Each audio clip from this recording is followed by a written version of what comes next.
തദ്ദേശ തെരഞ്ഞെടുപ്പിന്റെ ഫലം പുറത്തു വന്നപ്പോൾ മുന്നണികളൊന്നും തന്നെ പ്രതീക്ഷിക്കാത്ത ഒരു വിജയമാണ് നരിക്കുനിയിൽ UDFന് ലഭിച്ചിട്ടുള്ളത്. 17-ൽ 15 സീറ്റുകളും നേടി സമഗ്രാധിപത്യത്തോടുകൂടി അവർ തുടർ ഭരണത്തിലേക്ക് കാലെടുത്തു വെച്ചിരിക്കുകയാണ്. ഈ ഒരു അവസരത്തിൽ മുന്നണികൾ പോലും പ്രതീക്ഷിക്കാത്ത ആ ഒരു സീറ്റ് നില കൃത്യമായി പ്രവചിച്ച 2 പ്രവചന സിംഹങ്ങളെയാണ് നമ്മൾ ഈ വീഡിയോയിലൂടെ പരിചയപ്പെടുന്നത്. നിങ്ങളിൽ പലരും ഇതിനു മുന്നേയുള്ള വീഡിയോ കണ്ടിട്ടുണ്ടാവും. സഫ മിൽ ആൻഡ് സ്പൈസസും നരിക്കുനി വോയിസും ചേർന്നുകൊണ്ട് ഒരുക്കിയ പ്രവചന മത്സരം.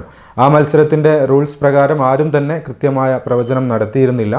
എന്നാൽ നരിക്കുനി വോയിസിൻ്റെ ഫേസ്ബുക്ക് പേജിലും അതുപോലെ തന്നെ ഇൻസ്റ്റഗ്രാം പേജിലും വീഡിയോ പോസ്റ്റ് ചെയ്തപ്പോൾ അതിന് താഴെ ഒരുപാട് പേർ പ്രവചനം നടത്തിയിരുന്നു. അതിൽ കൃത്യമായി പ്രവചനം നടത്തിയ ആ പ്രവചന സിംഹത്തെയാണ് ആദ്യം നമ്മൾ പരിചയപ്പെടുന്നത്. ഈ വീഡിയോക്ക് താഴെ ഒരുപാട് കമൻറ്റുകൾ വന്നത് കാണാം. അതിൽ ഇവിടെ നോക്കൂ, അബ്ദുൽ റഷീദ് മീത്തൽ UDF 15 LDF 2 എന്ന് കൃത്യമായി പ്രവചിച്ചിരിക്കുകയാണ്.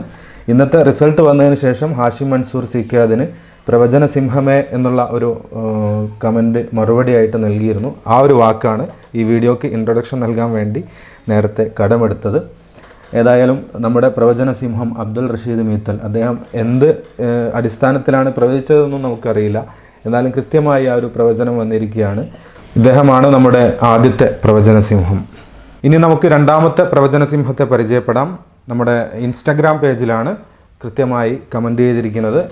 ഇതാ ഈ വീഡിയോ ആയിരുന്നു അത്. ഈ വീഡിയോയുടെ കമൻറ്റ് മൊത്തം 4 കമൻറ്റുകളാണ് വന്നിട്ടുള്ളത്. അതിൽ ചെംബ്രോൽ ഗഫൂർ എന്ന ഐഡിയിലുള്ള സുഹൃത്താണ് കൃത്യമായി 15-2 UDF 15 LDF 2 എന്ന് കമൻറ്റ് ചെയ്തിരിക്കുന്നത്. അപ്പോൾ ഇതാണ് കൃത്യമായി പ്രവചിച്ച നമ്മുടെ രണ്ടാമത്തെ സുഹൃത്ത്. ഇവരെ രണ്ടുപേരെയും പരിചയപ്പെടുത്തുക എന്നതായിരുന്നു നമ്മുടെ ലക്ഷ്യം. നമ്മുടെ പ്രവചന മത്സരത്തിൽ കൃത്യമായി വാട്സാപ്പിലേക്ക് മെസ്സേജ് അയക്കാനായിരുന്നു പറഞ്ഞിരുന്നത്. ഏതൊക്കെ സീറ്റുകൾ ഏതൊക്കെ മുന്നണികൾ നേടുമെന്നും എത്ര വീതം നേടുമെന്നുമുള്ള ചോദ്യങ്ങളായിരുന്നു മത്സരത്തിലുണ്ടായിരുന്നത്. അതിൽ കൃത്യമായി ആരും തന്നെ മറുപടി നൽകിയിട്ടുണ്ടായിരുന്നില്ല. ഇൻസ്റ്റഗ്രാമിലൂടെയും ഫേസ്ബുക്കിലൂടെയാണെങ്കിലും കൃത്യമായി പ്രവചിച്ച ഈ 2 സുഹൃത്തുക്കൾക്കും പ്രത്യേകം അഭിനന്ദനങ്ങൾ നേരുന്നു. ഇനി പുതിയൊരു വീഡിയോയിൽ നമുക്ക് വീണ്ടും കാണാം.